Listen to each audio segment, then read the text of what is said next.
So in problem number 2, we have negative 1/3 x squared plus 5x plus 8 equals 0. Remember, always check to make sure. You need to be in the form ax squared plus bx plus c equals 0. If you had something like, if this was negative 1/3 x squared plus 9 equals 0, that's still the standard form of the quadratic equation. Remember, b and c can be 0, so a would be negative 1/3, b would be 0, and c would be 9. Okay, that's allowed. Just don't say that, oh, because this is the second term that b would be 9. No, b is 0, c is 9. Okay, so remember, a is the coefficient on the quadratic term, b is the coefficient on the linear term, and c is the constant term. So we've got a equals negative 1/3, b equals 5, and c equals 8. So x equals negative b plus or minus the square root of b squared minus 4 times a times c all over 2 times a. So that's going to be negative 5 plus or minus the square root of 5 squared minus 4 times negative 1/3 times 8 all over 2 times negative 1/3.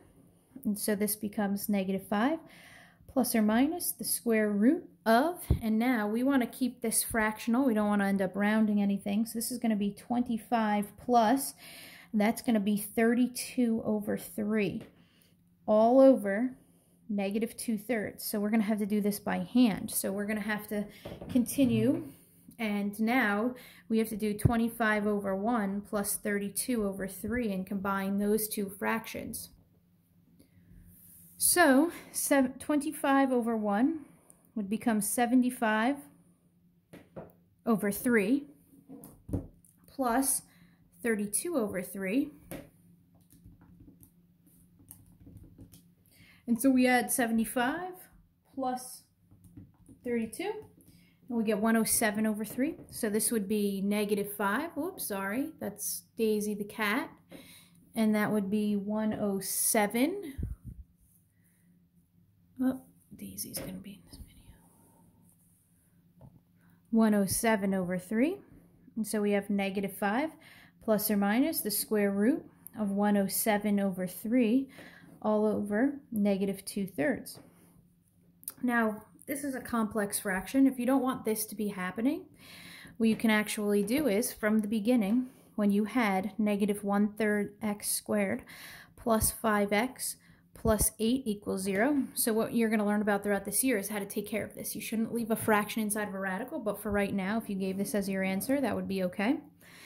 But what you could actually do is multiply this entire equation by a number that will get rid of all of the fractions in your equation.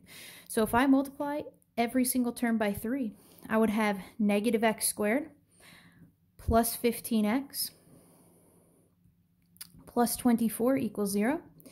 And if I solve this, that would get me x equals negative b, so negative 15 plus or minus the square root of 15 squared minus 4 times negative 1 times 24 all over 2 times negative 1.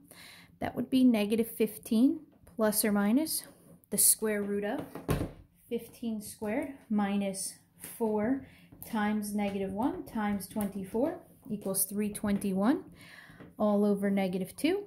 And if I was to multiply, if you see this is divided by negative 2/3, if I multiply this thing by 3/2, okay, that's why this is 15 here.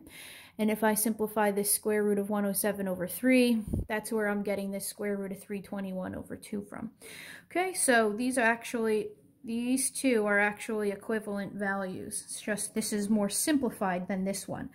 But you're going to learn how to take this expression and simplify it down to this one. Okay, but one way, if you don't want to be working with fractions inside your quadratic formula, you can always multiply by a constant value. That does not change the value of the equation. Next problem, let's do 2x squared plus 11 equals 0. So in this problem, a is 2, b is 0, and c is 11. So this would be x equals negative 0 plus or minus the square root of 0 squared minus 4 times 2 times 11 all over 2 times 2. So negative 0 is 0. So this is 0 plus or minus the square root of Now we put that in the calculator, and that's going to give us negative 88 all over 4. And so notice the value under the radical is negative. That means that we have no real solution. It's a coincidence that it just happened to have it when b was 0. It could have it at any time, okay? We'll learn about a little later when we're going to end up with no real solution. So that's it for solving quadratic equations using the quadratic formula.